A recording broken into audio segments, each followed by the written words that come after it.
السلام علیکم ورحمۃ اللہ وبرکاتہ. الحمد للہ وکفى وسلام على عباده الذين اصطفى. اما بعد فقال الله تعالى اعوذ بالله من الشيطان الرجيم بسم الله الرحمن الرحيم. لقد من الله على المؤمنين اذ بعث فيهم رسولا من انفسهم يتلو عليهم آياته ويزكيهم ويعلمهم الكتاب والحكمة وإن كانوا من قبل لفي ضلال مبين. صدق اللہ العظیم. کیوں نہ ہو ممتاز اسلام دنیا بھر کے دینوں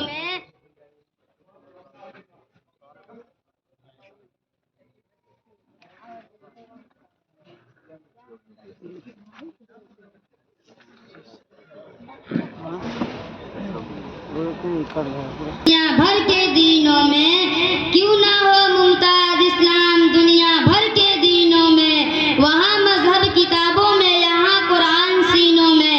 جناب صدر, کچھ دیر کے لیے حال سے ہم اپنا رشتہ توڑ کر ماضی کی طرف لیے چلتے ہیں.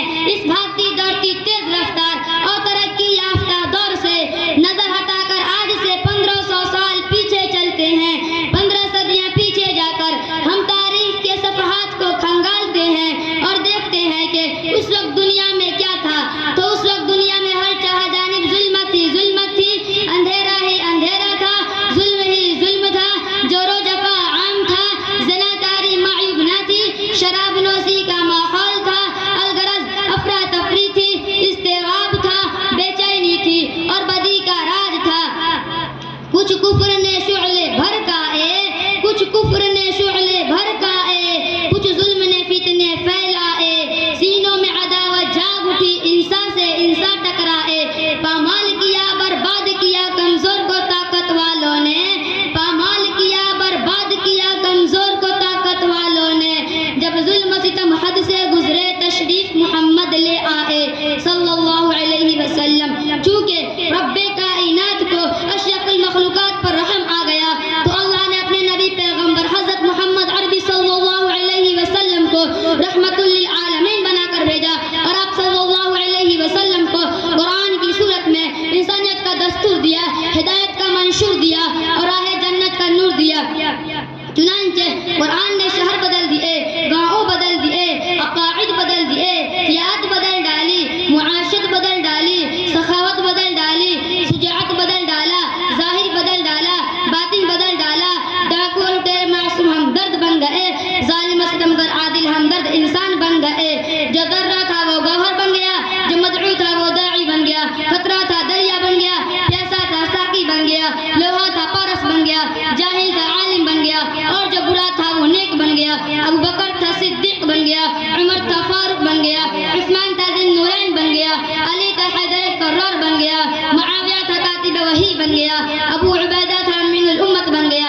میرے بزرگوں, آپ کے ذہن میں یہ سوال پیدا ہو رہا ہوگا کہ یہ سب کیسے ہوا اور کیوں کر ہوا. تو میں یہ آپ سے عرض کر دوں کہ یہ سب اللہ کے نبی صلی اللہ علیہ وسلم کی محنت سے ہوا ہے. یہ قرآن پڑھنے, اس پر عمل کرنے اور سمجھنے سے ہوا ہے. اس لیے میں کہتا ہوں کہ آپ اپنے بچوں کو مدارس میں بھیجو, مکاتب میں بھیجو, تاکہ جب وہ بڑے ہو تو ان کی تجارت, معیشت, ان کا رہن سہن قرآن و حدیث کے مطابق ہو. الحمدللہ ہمارے مدرسہ صدیقیہ علمپور خدائی باغ میں بھی قرآن و حدیث کی تعلیم دی جاتی ہے. آپ اپنے بچوں کو یہاں سے قرآن و حدیث کی تعلیم دلوا سکتے ہیں. اگر آپ نے اپنے بچوں کو اسکولوں, کالجوں کے ساتھ ساتھ مدرسہ و مکتب کی تعلیم بھی دلوا دی تو انشاءاللہ ان کی دین و دنیا دونوں درست ہو جائے گی. اللہ تعالی ہمارے اساتذہ اور تمام علماء کرام کو جزائے خیر عطا فرمائے کہ وہ امت مسلمہ کے بچوں اور بڑوں کے ساتھ دن رات لگے ہیں. یا رب العالمین, دنیا نے دین کو بھلا رکھا ہے, غفلت کی نیند میں سلا رکھا ہے. اس دور میں خوش نصیب وہ جس نے قرآن کو کھلا رکھا ہے. وما علینا الا البلاغ. جزاک اللہ خیرہ۔ اب اس کے بعد سونے کی سنتیں پیش کرنے کے لیے میں عزیزاً دانش خان